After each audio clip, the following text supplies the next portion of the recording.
à tous, nous sommes au mois de juin, mais on va vous proposer une petite chronique comment bien démarrer sa journée qui sera diffusée au mois de septembre. Et j'ai profité de la venue de Marie aujourd'hui qui est remontée à cheval. Ça faisait 10 ans que tu n'étais pas montée à cheval, c'est ça? Voilà. C'est ça. Donc on a toutes des têtes, on n'est pas hyper maquillés, voilà.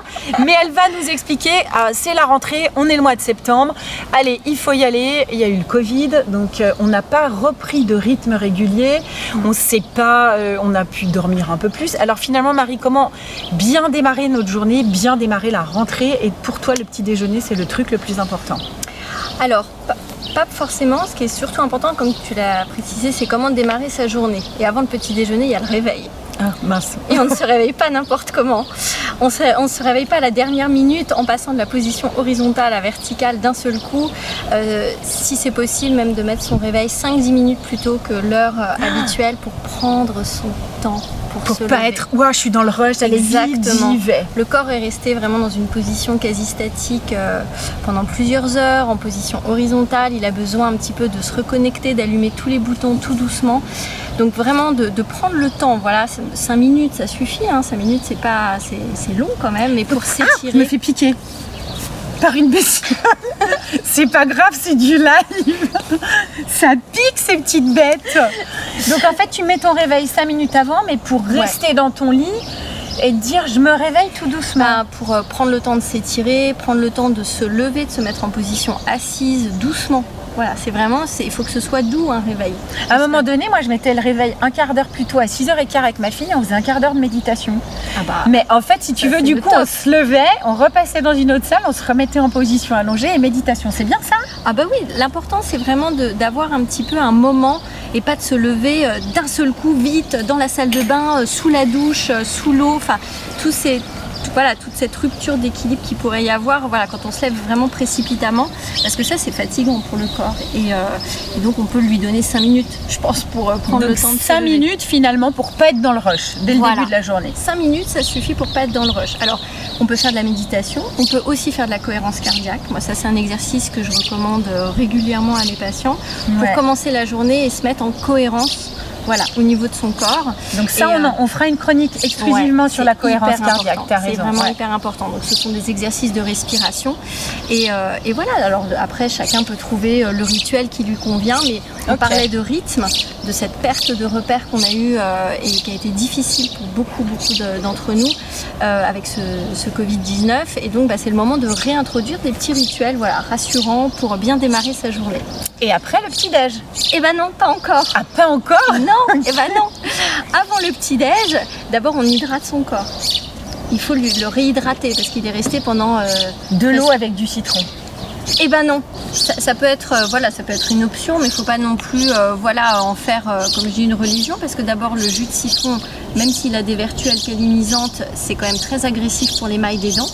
Et donc de le faire tout au long de l'année, c'est pas forcément nécessaire. En revanche, d'hydrater son corps avec une eau plutôt à température ambiante, pas une eau glacée à 4 degrés qui sort du frigo, parce que là pour l'estomac et le reste du corps ça fait un choc thermique. Une eau à température ambiante, que vous avez préparée soit la veille dans une carafe, soit si pour les personnes qui boivent de l'eau en bouteille qui préfèrent. Mais c'est important de réhydrater son corps parce que on est resté pendant 7, 8, 10 heures sans hydrater le corps, et c'est vraiment important. Et c'est d'ailleurs à ce moment-là que nous les naturopathes on prescrit l'oligothérapie. C'est le meilleur moment de la journée pour prendre les oligo-éléments. Donc par exemple comment ça s'appelle là, ce que tu m'avais donné, l'eau de mer par exemple? Le sérum de Quinton. Le sérum de Quinton, ça tu peux le prendre à ce moment-là. C'est le meilleur moment, c'est l'eau remplie de minéraux, donc c'est le meilleur moment de la journée pour les prendre. Alors après, selon la constitution de la personne ou selon sa pathologie, votre nutritionniste ou votre naturopathe vous prescrira des oligo-éléments adaptés à votre terrain. Mais ça c'est la priorité, parce qu'après, ce fameux petit déjeuner, on va absolument dire parce que là moi j'ai déjà faim, je suis déjà debout, j'ai pris mon verre, et moi si je petit déjeune pas directement, je commence à être pas bien nausée en fait. Ça te contrarie. En fait non, mais j'ai très vite, dès que je me lève, si je ne mange pas, très vite des nausées. Oui, mais ça, Donc, alors ça, voilà, il y a des patients exactement qui sont comme toi, des personnes pour qui manger le matin c'est impossible et qui parfois, et c'est ça le problème, qui vont se forcer à manger parce qu'on leur a mis dans la tête que le petit déjeuner était indispensable. Ce qui est important, c'est pas le petit déjeuner à 7h du matin, c'est qu'est-ce que je vais manger en premier dans la journée après une période de jeûne. Que ce soit à 7h, à 8h, à 9h, au moment où la personne a faim et elle ressent vraiment la faim. Il y a beaucoup de personnes qui, au lever du lit, n'ont pas faim. Il leur faut un petit temps digestif de mise en route qui peut... Alors, parfois, ça ne matche pas forcément avec le planning et puis l'organisation de la journée et du travail de la personne. Ça peut être quelque chose vraiment à travailler en consultation.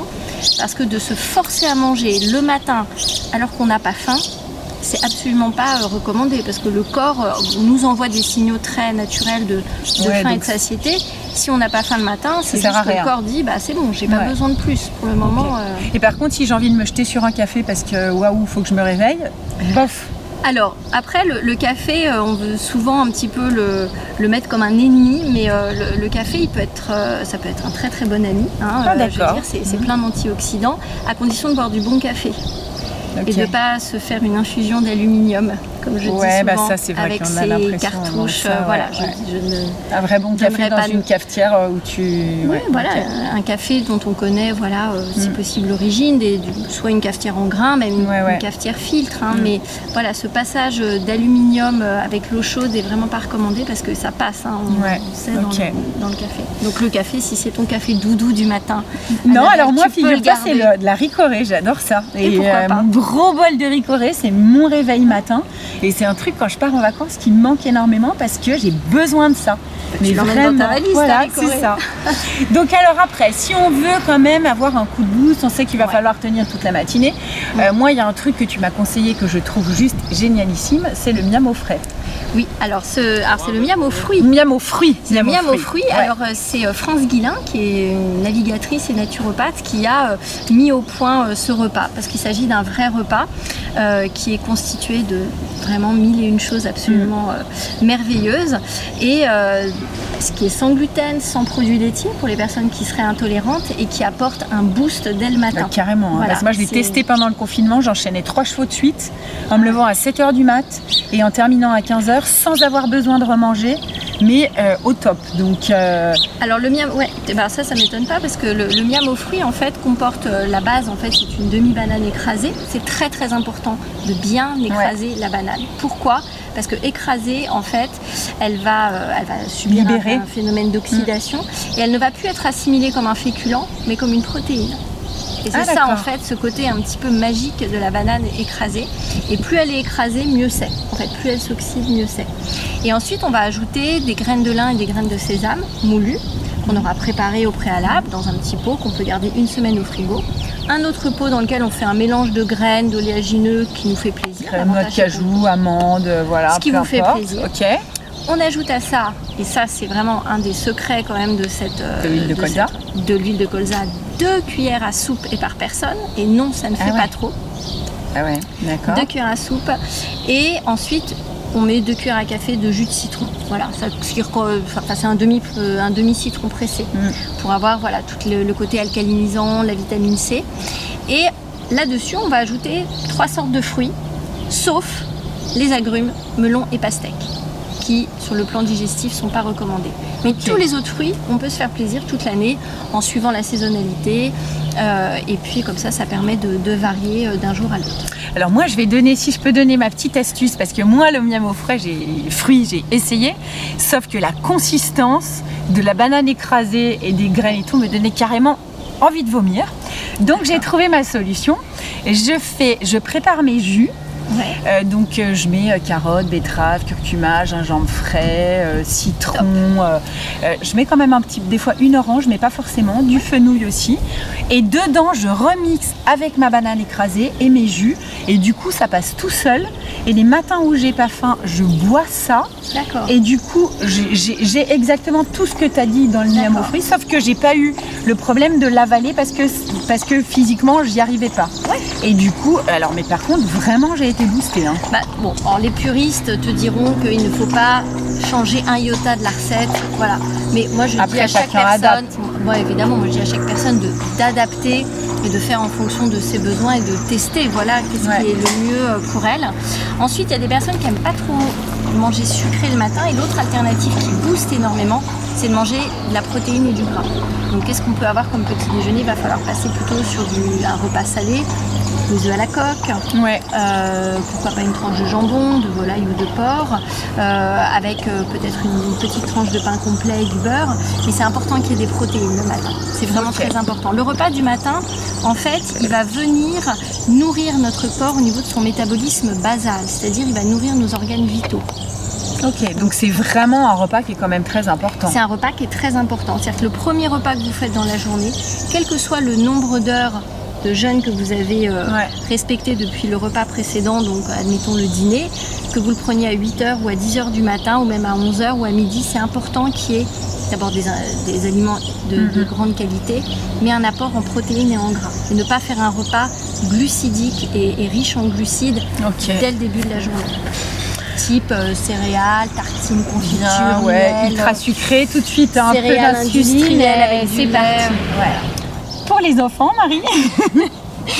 Alors pour les enfants, c'est compliqué pour eux parfois parce que la matinée est très longue, entre le moment où ils se lèvent le matin, parfois très tôt, et l'heure du déjeuner qui peut être avancée parfois jusqu'à 13h. Pour éviter ce coup de fatigue à 11h alors qu'ils sont encore en classe, un repas protéiné le matin ou un miam aux fruits va leur permettre vraiment de tenir sans aucun problème. Voilà, d'éviter ce coup de barre, et chez les adultes aussi d'ailleurs. Ouais, c'est clair. Bon, et bien nous sommes parés à démarrer la rentrée. Oups, ça va être bizarre. Ça va être bizarre. On va essayer. On te retrouve bientôt. On pourra parler de cohérence cardiaque. N'hésitez pas, si vous avez des questions, si vous avez envie de poser des questions à Marie, vous nous envoyez vous, sur la chaîne YouTube des commentaires ou par mail sur le site de l'association. Et vous pouvez nous proposer des sujets que vous avez envie de voir traités par Marie au niveau de la nutrition. Voilà, merci beaucoup Marie en tout cas. Merci Annabelle. On vous souhaite de passer une belle journée, puis on vous souhaite une belle rentrée, un beau mois de septembre. À plus, salut. À bientôt. Profite de chaque instant.